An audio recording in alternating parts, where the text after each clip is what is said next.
We're in the midst of a huge transformation where our peers, communities, and workplaces are all really melding into one. Welcome to Reimagining Company Culture. My name is Christina Giordano, she, her, and hers, and I am the Senior Partnerships Manager here at AllVoices. Today, I am very excited to welcome our next guest onto the interview series, Erika Hirt. She is the Human Resources Executive at CIM Group. Erika, it's so good to see you again. Thank you so much for being on the show. If you want to share with our listeners a little bit about yourself, including your pronouns and when you were younger, do you remember how exactly you answered the question, what do you want to be when you grow up? I'll see if I remember. It was a long time ago. But my name is Erika Hirt. Erika Garcia Hirt, I got my dad's name as a romantic thing, I guess. And I am she, her, ella. It's important to, I think, merge the culture.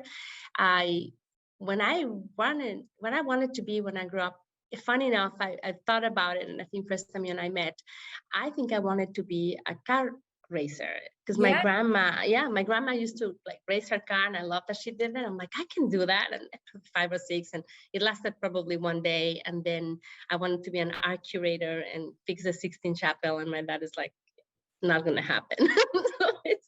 So I ended up in HR. So it's kind of funny how it worked out. But I am originally from Mexico City. I'm number 6 of 8, so I have a huge family. I have 5 step brothers and sisters, a sister and another brother. So it's kind of crazy, but we all grew up together. So I always say that there's nothing you can do to hurt me. I've been beat up by my older siblings, but I've also been very inspired by them, by what they've done, and always I'm very fortunate that they have done really well and that they're good people. So I had a good example. It could have gone really wrong, but it went really well. And a little bit of how I got into HR, it really was by accident. I say that HR happened to me. I grew up in a restaurant, and I remember we were very little, and people kind of like coming to this family-owned diner style at San Mexico City because we were all like running the food and setting the table and bringing the Coke. I mean, it was just like a pizza place with, I think we had pasta and steaks. I mean, it ended up being a really big operation, but we all worked there. All our friends worked there. So we kind of grew up there. So for me, it was kind of very normal, but I wanted to do something different. So I, against all odds, I thought about it. I'm like, I'm not going to be in restaurants. I am not going to be in hotels. I'm going to be an independent person, do my own, have my own path. And I went to school for graphic design, and most of my work was menus, logos for restaurants and that kind of service establishment. So I ended up doing that anyway. And through that, I was hired by an uncle, distant uncle, Mexicans were all related. We all call everybody family. So I ended up working with this uncle on a food safety program that I was going to do his logos and all his image. And before I knew it, I started doing training for food safety for restaurants and hotels. And anywhere there was food served, I was there with my thermometer, looking at the temperatures and training the chefs, training the cooks. And that evolved into more and more into hiring people and getting care of their benefits. And I didn't know what it was, but one day really I just woke up and like, how did I land here? How did this happen? And I was in the middle of it. I had about 60 trainers between Mexico and Chile. We had operations in Mexico, in South America, and I was like in my early mid-20s. It was really, really fun, and it just kind of happened. And that world also introduced me to my now husband. We've been married 22 years, so I know I look younger, but it's been 22 years. And we decided that living in the US would have been easier for me to adapt to the US style because I had done work for an American company versus him going to Mexico. And I got here and didn't know what to do. I'm like, let's figure out what happens. I had a work permit. I didn't know they would extend them. So didn't think it was fair to go to a company and in 90 days say I can't work here anymore. I'm like, that's not professional. So I was just waiting and just like, let's find something to do until I get my green card. When 9/11 happened and my husband was actually a reservist in the army, so he was activated. And I had to do something or I'm going to lose my mind. So I actually found on the paper, I found a job at a hotel and HR. I'm like, I've done that. I can do this. It was an entry-level job. It doesn't matter. I just need something stable, safe, where I can do my work. And I joined the Four Seasons Chicago, and I was there 5 years or something like that, and did really well. Found out everything I knew to do in Mexico was illegal in the US. So I had to unlearn everything, relearn it again, adapt and flex. And I was very open and very receptive. I was very, very lucky to work with wonderful, wonderful group of people that I'm in touch with to this day. And I still bounce ideas to them because they're really just amazing and outstanding professionals and humans from the industry. So that the rest is history. From that one went to other hotels and other companies, and it's been growing. And now I am at CIM almost 2 years. I came in for a small project for one hotel, and I'm handling hotels from LA to New York, Vegas, anything in between, and helping with other projects with restaurants, cafeterias, bakeries. So it's been really, really fun and an incredible journey. But yes, from car racing, I'm having a different kind of race.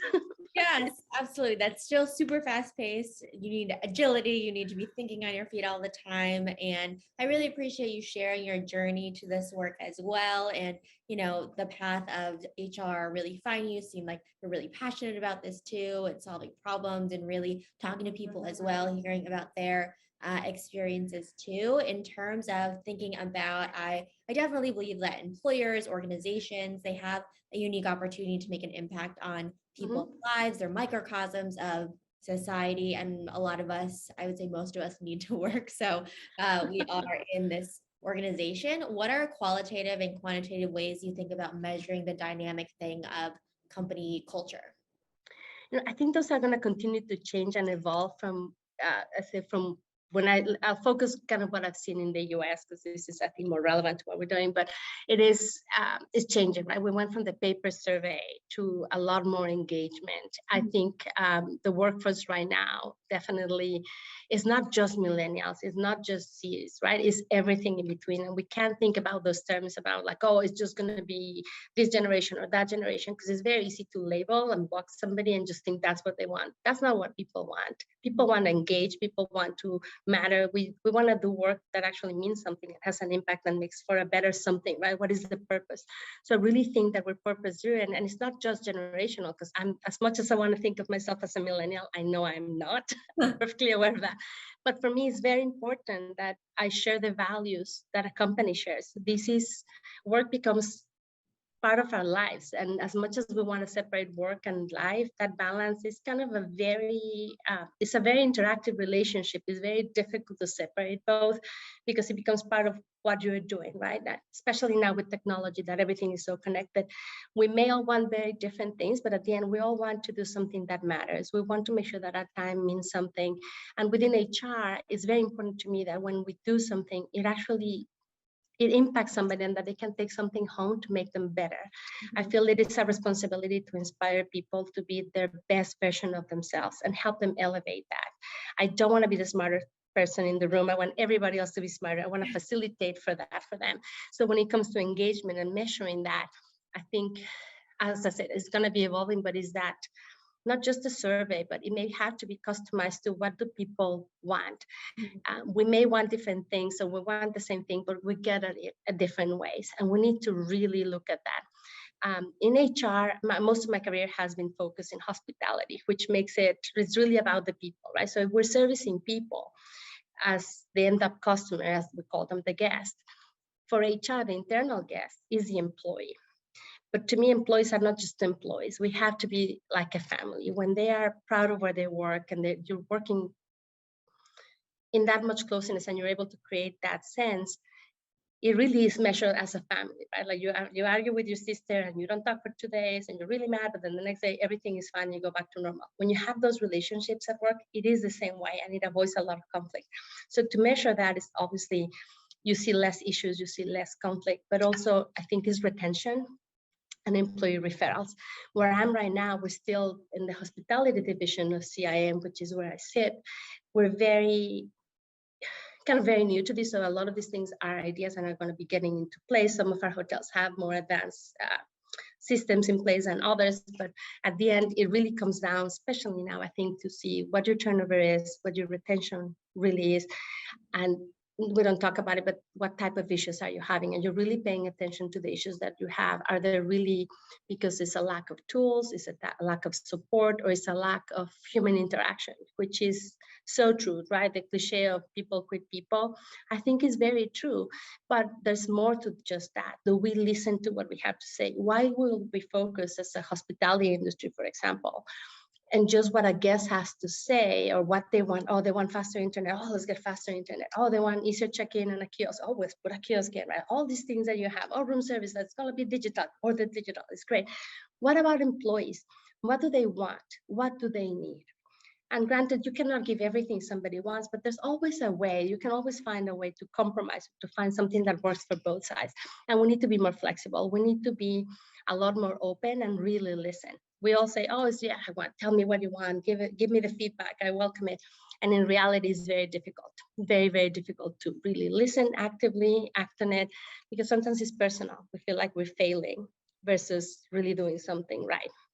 I don't know if that answers the question, but it's No, it like a does. complicated one. Yeah, there's definitely no one size fits all approach, and there's not one thing you can do to really create a great company culture. It has to do with actively trying to cultivate that through listening. How are you demonstrating that you're listening? What kind of questions are you asking? And again, to your point as well, a lot of people want to be in organizations that have this purpose-driven mindset and work and feel like they are empowered to do the best work that they can. And the experience in the hospitality industry and with organizations, I know that we've talked about the unique role that companies here have in creating more accessibility and opportunities to create more equity. I would love it if you could tell our listeners a little bit about that and the role you see private companies in the space playing in creating a more equitable world overall. Hospitality just makes for a very safe environment, particularly when it comes to minorities. And as a minority myself, I felt like I came to this country with a lot of advantages. I spoke the language, or I thought I did. I was mispronouncing a lot of words, by the way, but I had a good, solid foundation with the English language, both written and spoken. So that's a huge advantage.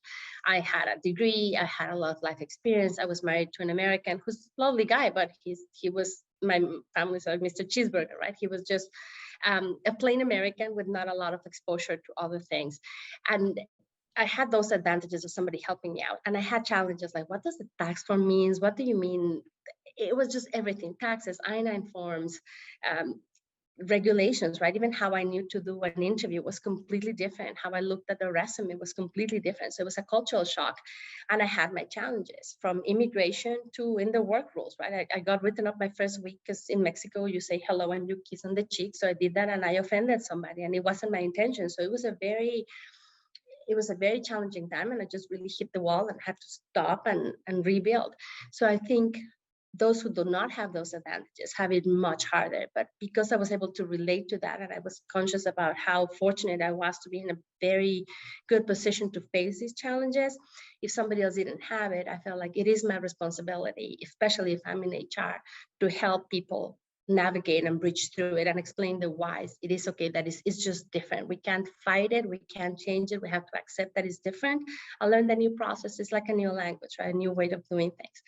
So I do that as a base. So I talk about that as a base. So there comes the next layer, right? Which is hospitality is a very safe place for people to come in who may be new to this country, who probably don't have a very fluent command of the language. So it's really scary. I have an accent, or I don't know the word, or I'm really scared, or I'm afraid. I don't know where people are. People come from all backs and walks of life and have backgrounds that are really different to most of what we've seen in the US, right? People fleeing wars or persecution or fear. We don't know what that is. So they're coming in, and hospitality is safe.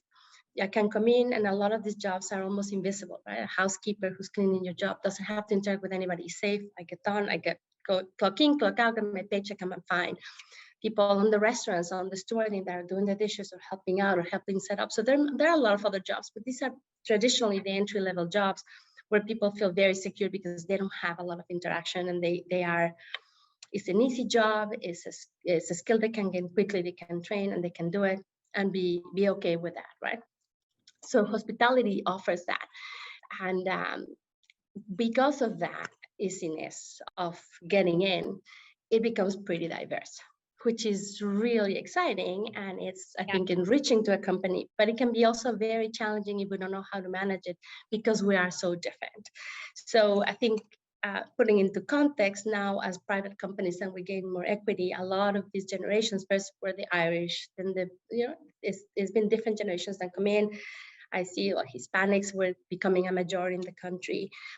Asians from all parts of Asia are becoming a majority as well. And now we have different layers of people coming into the country because there's still an American dream, and it's still a reality. If you work hard, you're going to have most likely a better life and better quality of life of what you use, where you're coming from. I know that for a lot of us, that's a reality. So when we're looking at that, now we have not just different generations in the workplace, but we have also different groups, different cultural groups that comes with different languages, different religions, different not family values, but family structure. And we gotta learn, and we gotta be better from it. Hospitality benefits from that because it's a safe environment. But as we continue to grow, we see that more and more and more in the workplace. And now there's a conscious, right? There's even a label for that. Oh, it's diversity and inclusion. So now we have a label, we have a name for it. Yeah. Now we have to solve it. So what I've seen as the challenge is very easy to say, I'm going to have a diversity committee and equity, diversity and equality, diversity, equality, and inclusion committee, right? So we're going to do it. We're going to throw money at it. We're going to participate. We're going to donate. We're going to do a couple of things, but it becomes more like mandatory fun and a structure to do that. And I think we've run the risk of continuing to label things instead of really being more inclusive. So there's still a lot of work to do.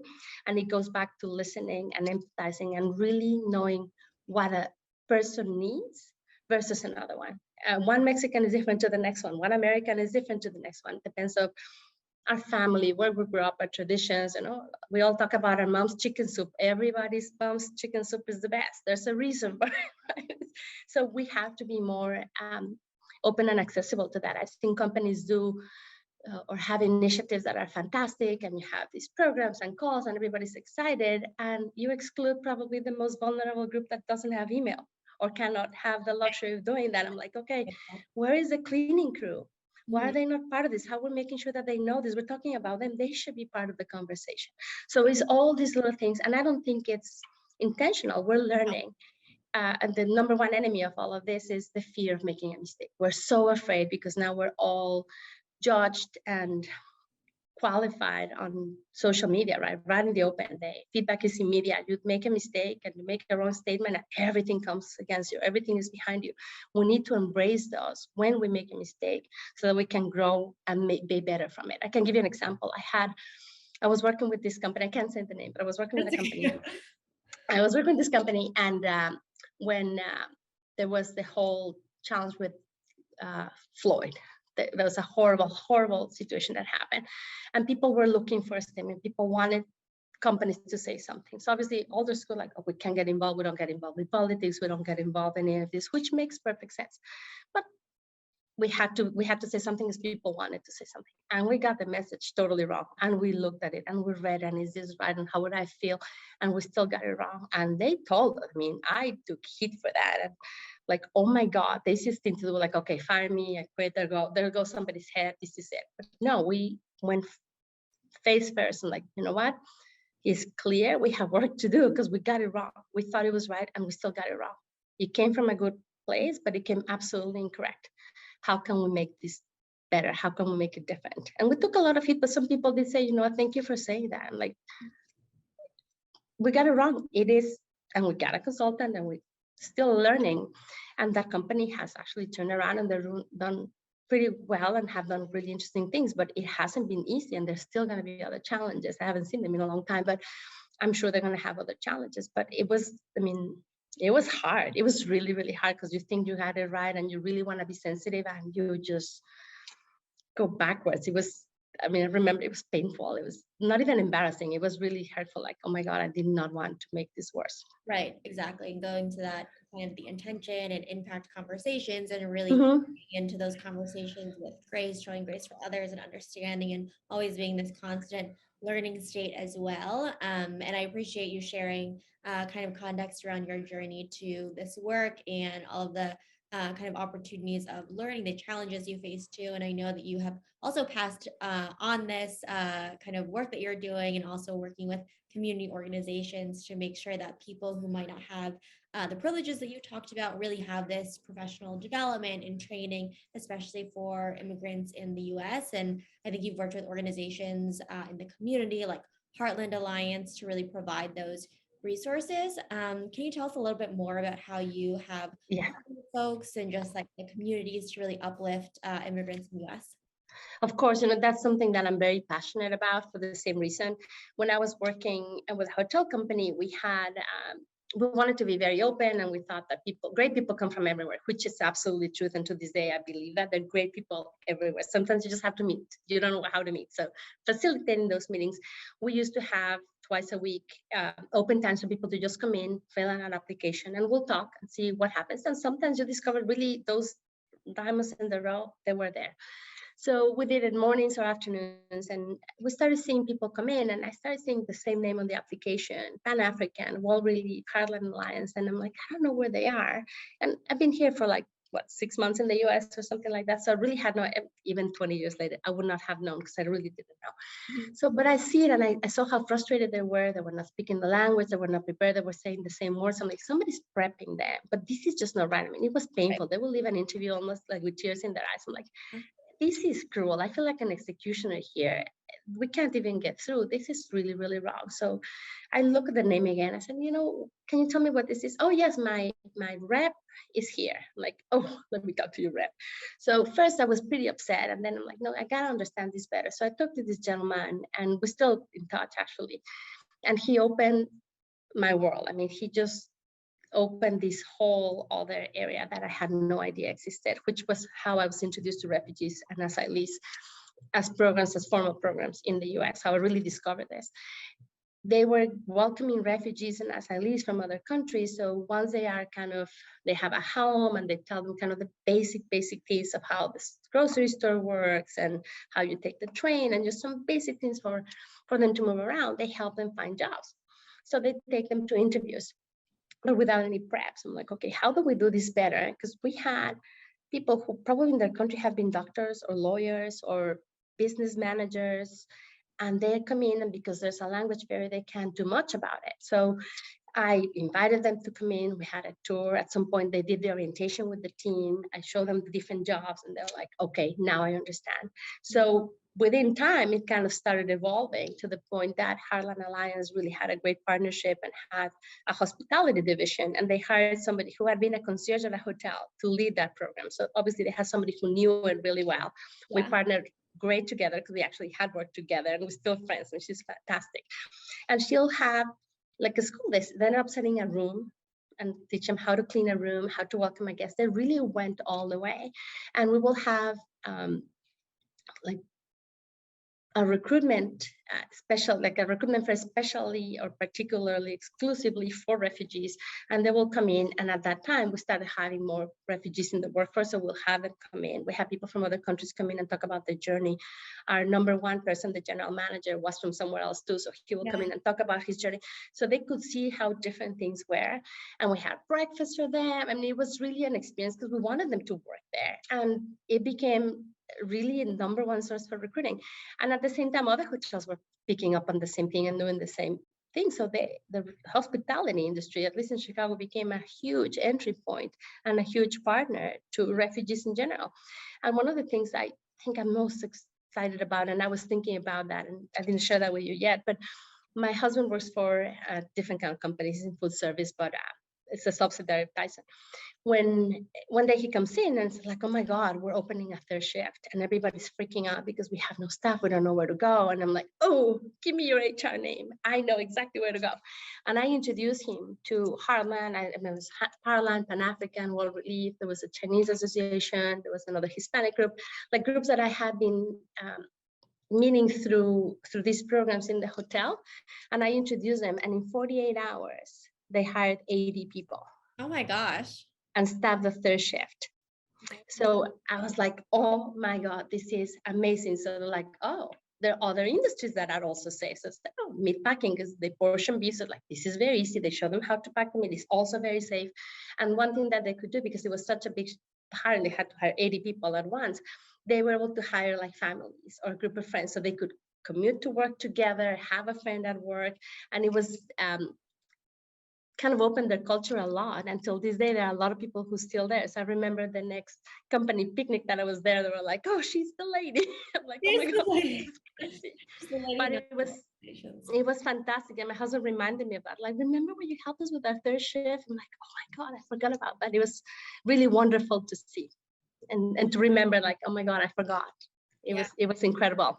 I think intentionally building and fostering those relationships is really important, and investing in setting people up for success, not only in the interviews, but when they get to the organization, really ensuring that they feel physically safe and psychologically safe at the company, and that they feel like they can grow their career as well. And I know you mentioned kind of that example too, in terms of who are you including in company emails and traditions you're doing at your organization too. And I wanted to ask, what do you think is really important to ensure all employees feel like they are part of that company culture, specifically with corporate employees, field employees, and everyone who's working towards this mission?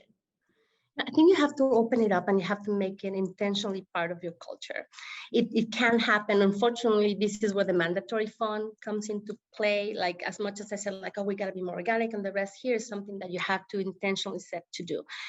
Naturally, as humans, when we're hiring, you tend to hire alike, right? Your friends have similar thoughts, similar likes. That's just how naturally we are. So in recruitment, for managers in general, I don't say just hospitality, but in general, we tend to hire similar people with similar habits, similar likes and styles of work, because we're comfortable with that and it's a lot easier.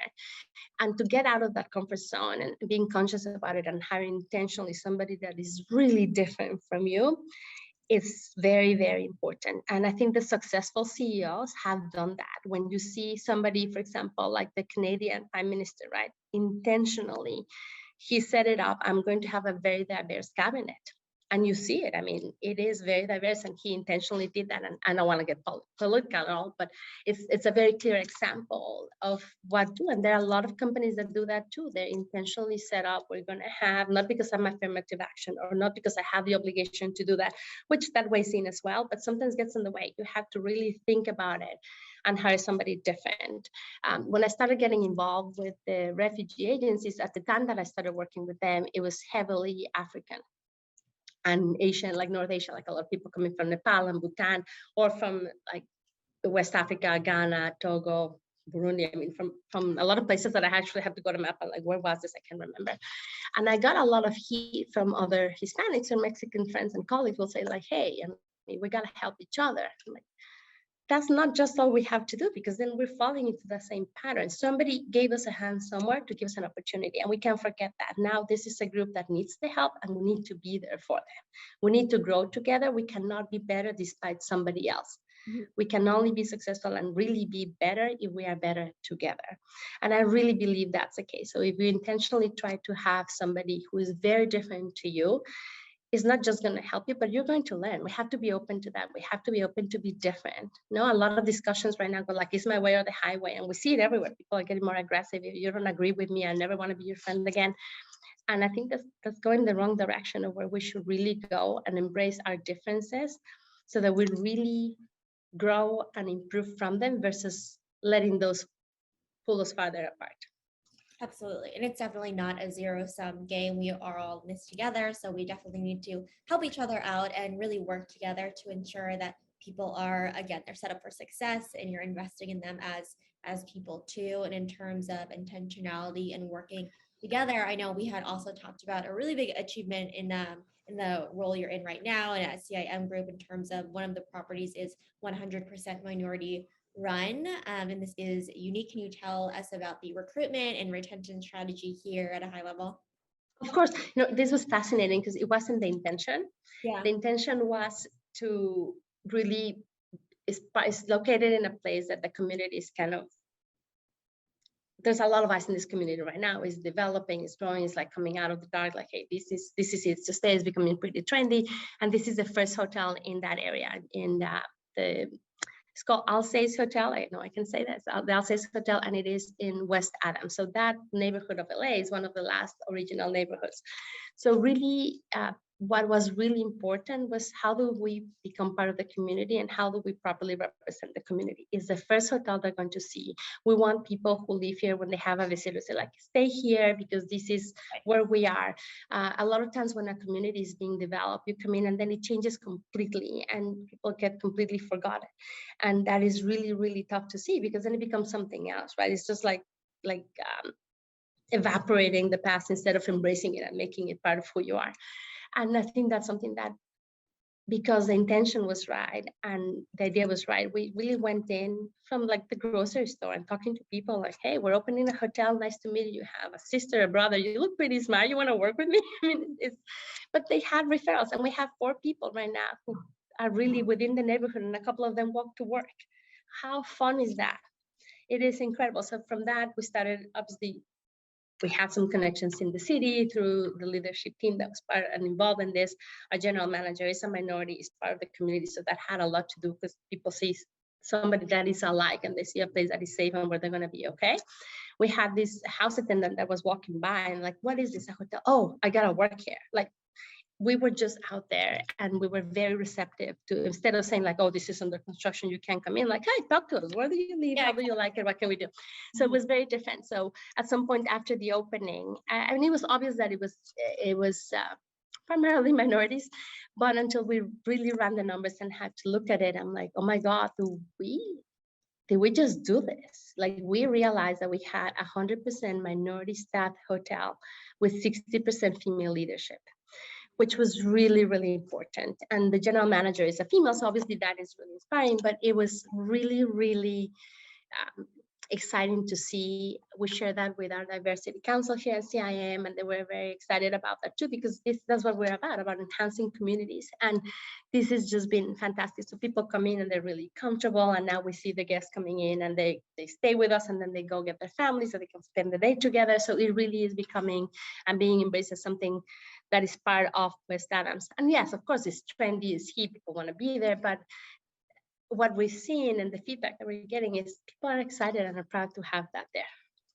especially employees. I mean, it's a small team, it's like a family. It's really nice. Every time I'm here, I come in, I get all these hugs, and it's just so, it really feels like a family. I feel like we did it, we got it right, and there's been some turnover, but it is going to be always like that. But the core team is still there, and we're doing our best to maintain it. And the way to keep it is to really continue to build on those relationships, getting to know each other. Just a couple of a week ago, our night agent, there was a fire close by. He saw it and he ran to try to wake people up and prevent people from getting hurt out of his own. So we celebrated, we talked about it, because that was pretty heroic and pretty nice. He could have just looked the other way or called 911. He did so much more than that. And celebrating that, getting to know that. I love every time I'm back, they know each other's kids and names, and they really work together. And it does feel like I'm coming home. Mm-hmm. It definitely feels like a really authentic community, and you really kind of want that sense of, we're not forgetting about the community that we are coming into. We're having conversations, we're being really open, we are recruiting, and just seeing the numbers there as well. I think that is really representative, especially from leadership to people who just join the team. And just because other places or organizations do it one way does not mean that's how you have to do it as well. I feel like you are a leader and just a person who challenges the status quo and thinks about the ways that you can do things better and more equitably and inclusively for everyone. And I think over the past few years, people are leaning more into this idea that you can't keep things business as usual forever. And just because something works now does not mean it's going to work 10 years down the line, or even next year. You're bringing new people in, and consistently auditing our processes are so important. Can you tell me about a time, Erika, you've designed a system to be more equitable over the past few years? Let me think about it, because I think that's a working process, a work in progress, both process and progress. It is really difficult to get there. And I think that's a journey that we're still going to be in there. But at the hotels, we're intentionally trying to do that still, like sharing the stories, talking to people, really going to your employees, having those referrals in place. But there's still a lot of work to be done. In all honesty, there is a lot of work to be done. I look at where we are right now, and I think one of the biggest enemies or challenges that we have is the fear to talk about it. Like, somebody says race and everybody like freezes and nobody says anything, it's okay to ask a question. It's okay to say, I don't understand, share your story, understand and empathize. So I think along with those, what we've been doing right now here and that I'm doing with the hotels and also with other places that I've been helping out is opening up a little bit more the conversation and being available for those conversations as hard as they get. Can you do them all? No. Are we getting to everybody? Not yet. I mean, we're far from that, but there's still a lot of work to be done, but the intention is there. At the different hotels that I'm working with, our HR directors are very aware of that. And we have, from the 3 hotels that I'm supporting right now, 2 of them are female directors and both minorities as well. So for them, it's a lot easier because they really can empathize and they know what it feels like, they know what it is, so they know what they're looking for. They're a lot more sensitive. They're a lot more sensitive. I told you my English still on and off. So they're more sensitive to that. They're more aware. And the hotel where we don't have that, our director is also very aware, but just because for him is very important. He is in a biracial relationship, and that has made him a lot more aware of that. And he's really trying to make a difference, and that is front of mind. So I think that does help us all in getting better. But as an organization, my managing director is great at that. He's really open, he's very receptive, and for him it has been important as well. So that allows me that freedom too. But I think I will do it anyway because it is so important that we do that. And at the end, we're all people and we all have a story and we have something to share, even if we're not immigrants. This country has so many fantastic stories from people who probably 5, 6 generations in, and they still have a lot to say and a lot to show us and a lot to teach. So we just gotta be just more open about it and learn from all around us. And I'm interested to see what this is going to look like in 5 and 10 years, because it's changing and it's changing really fast and it's changing live. And that's, we got to keep up with it now, but it's pretty exciting. Absolutely. It is exciting. And it's just exciting to see kind of where we're going to go with that, everybody having that ownership mentality and really feeling like we can make a difference in people's lives, as you were talking about too.